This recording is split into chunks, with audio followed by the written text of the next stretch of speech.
Olá, tudo bem? Meu nome é Elias.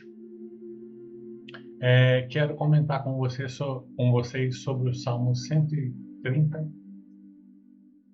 Deus pode nos abençoar com isso. Antes, vamos orar para que Deus possa nos guardar e iluminar. Senhor Deus, Pai bendito, grande é o teu nome, verdadeiro és tu, que teu nome seja glorificado e adorado. Ajude-nos a compreender a tua palavra, a viver a tua palavra. Ajude-nos, ó Deus, nas nossas dificuldades, nas nossas fraquezas. Perdoa os nossos pecados, tem misericórdia de nós. Você com esse que está assistindo esse vídeo, ouvindo esse vídeo, que o Senhor possa resolver as dificuldades que ele possa estar tendo, seja ela econômica, seja ela familiar, seja ela sentimental, seja ela na sociedade ou no trabalho, onde for, que o Senhor tenha misericórdia dessa vida, e se ela é um filho ou uma filha tua, que o Senhor possa ajudá-la na sua comunhão contigo e com a tua igreja. Abençoe todos nós, dê-nos graça para entender a tua palavra, em nome de Jesus, amém. Vamos ler o Salmo 130 antes de conversar sobre ele. Salmo 130, versículo 1 ao 8. Vamos, acompanha o mouse. Das profundezas clamo a ti, Senhor. Escuta, Senhor, a minha voz. Estejam alertas os teus ouvidos às minhas súplicas.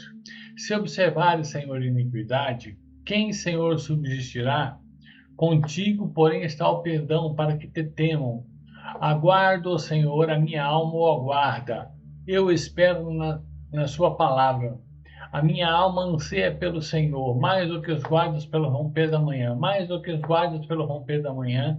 Versículo 7. Espera Israel no Senhor, pois no Senhor há misericórdia, nele copiosa redenção. É ele quem redime a Israel de todas as suas iniquidades.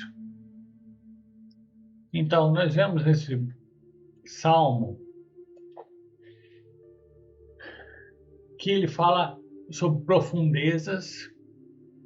Ele não diz que tipo de profundeza ele está, mas ele clama ao Senhor das profundezas, pede para o Senhor escutar a voz dele, e pede para que das profundezas estejam alertos os ouvidos de Deus, do Senhor, às súplicas do salmista.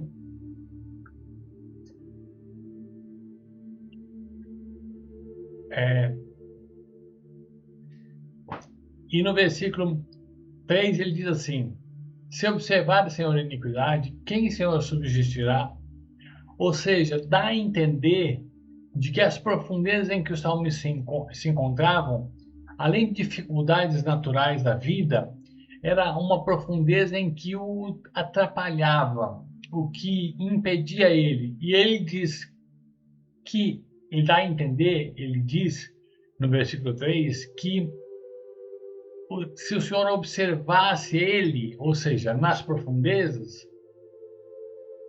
o que o salmista diz que Deus podia observar? As iniquidades dele. Então, as profundezas que o salmista se encontra, possivelmente, e eu quase certeza eu digo, era os pecados dos salmistas, que o estavam submergindo, o estavam engolindo, deixando ele no fundo, como que no profundo de um mar. E ele diz que, Senhor, se o Senhor observar essa minha profundeza de iniquidade em que me encontro, quem poderá subsistir? Eu vou morrer aqui. Mas aí ele diz no versículo 4, que com Deus está o perdão. Com o Senhor, Jeová, está o perdão. E para quê? Para que Jeová seja temido, ou seja, o nosso Deus, o Deus criador de todas as coisas, também pode ser temido por perdoar. O temor aqui implica talvez numa substância de respeito, mas também na palavra literal da palavra temer aqui, temer é ter medo. Só que Deus associa na sua palavra o ter medo com aproximar-se dele.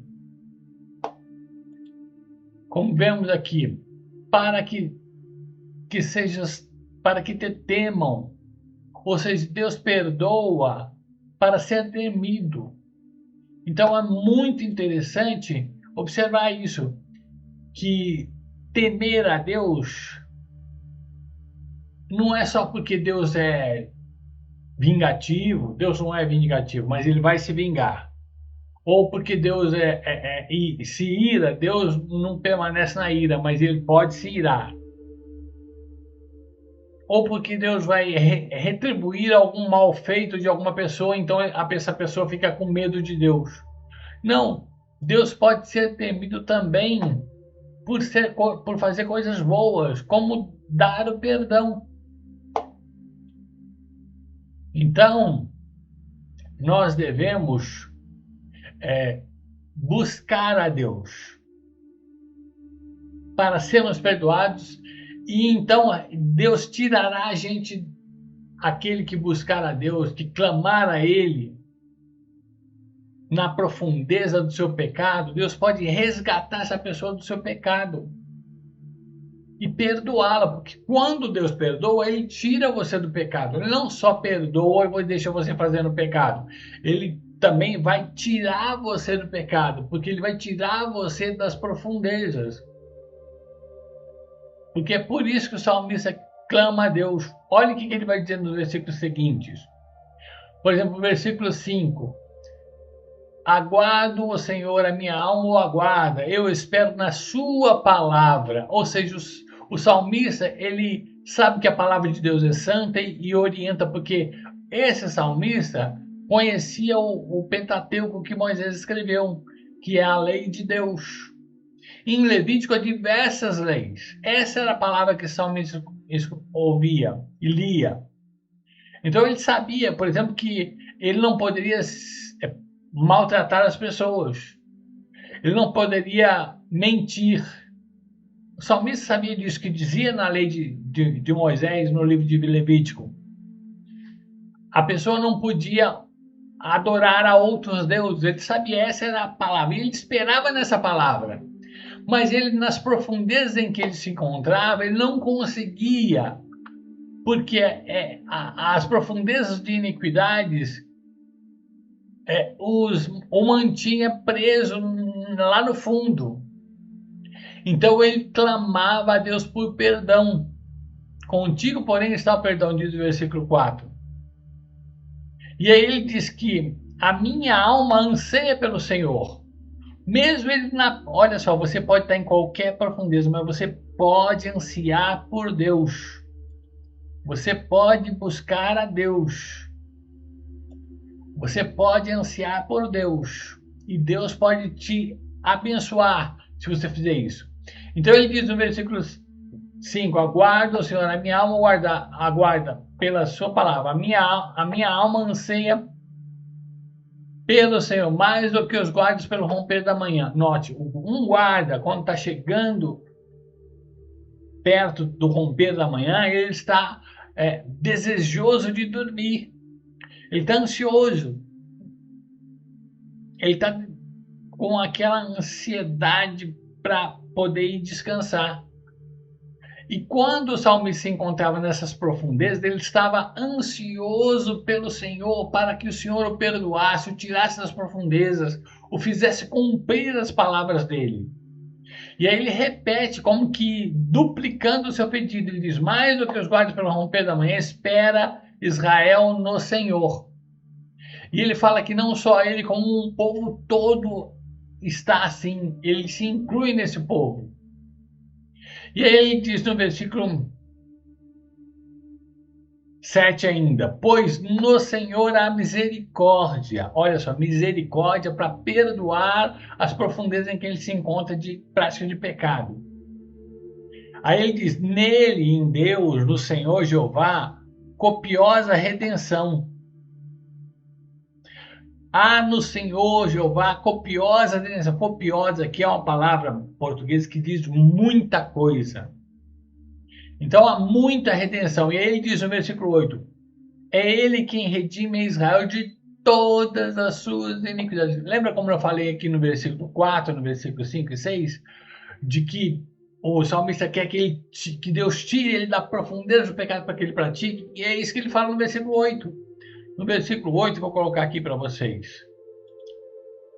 No versículo 8, repito aqui, ele diz: Ele é Deus, é Jeová, quem redime, ou seja, quem perdoa, quem retira a Israel, um povo todo, não só o salmista, como a Israel todo, de todas as suas iniquidades.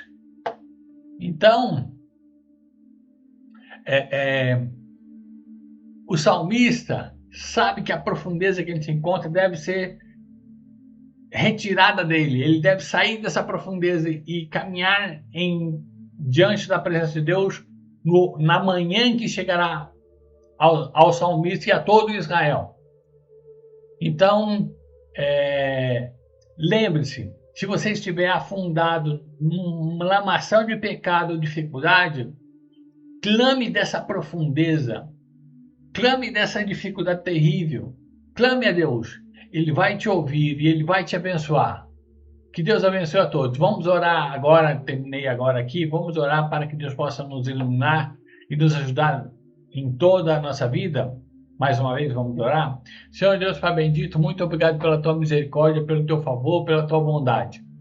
Ensina-nos, ó Deus, a viver a tua palavra, tira-nos de qualquer profundeza de pecado e dificuldade e abençoe-nos. Nós queremos te agradar. Abençoe a todos que estão ouvindo e assistindo esse vídeo. Em nome de Jesus eu oro. Amém, Senhor Deus. Deus abençoe a todos.